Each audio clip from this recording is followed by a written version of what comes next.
बुलढाण्याचे शिवसेना आमदार संजय गायकवाड यांचे पुत्र कुणाल गायकवाड यांनी आणि नातेवाईक श्रीकांत गायकवाड यांच्या विरोधामध्ये बुलढाणा पोलीस ठाण्यामध्ये गुन्हा दाखल करण्यात आलेला आहे।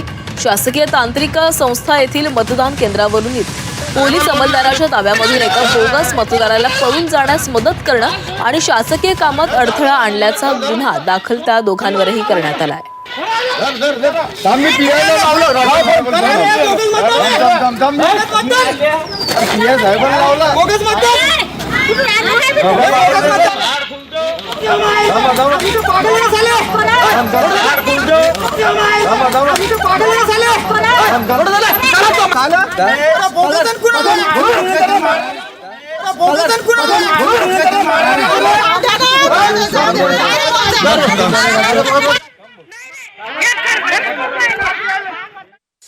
खालची वाळू सरकलेली आहे आणि एक सर्वसामान्य व्यक्तीचा या ठिकाणी विजय होण्याच्या उंबरठ्यावर आहे।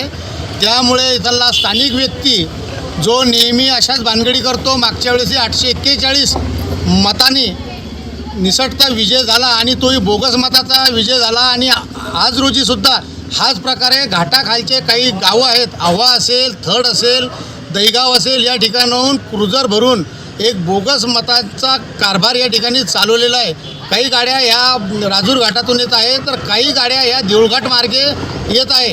पोलीस प्रशासन याच्यावर कुठल्याच प्रकारचा गंभीरता घेत नाही। प्रभाग क्रमांक 6 मधले बूथ होते काही, त्या बूथवर बोगस मतदार खेड्यापाड्याहून आलेले मतदार त्यांना इथे जे आधार कार्ड आयडेंटिटी कार्ड तयार करून दिलेलं आहे बोगस, त्या पद्धतीनं आमच्या बूथ एजंटने त्या ठिकाणी ऑब्जेक्शन घेतल्यानंतरही तरी आम्ही त्यांना पकडून दिलं, 2-3 लोक पकडून दिले, तरी या इथल्या पोलीस प्रशासनाने त्यांना सोडून दिलं आणि पळून लावलं।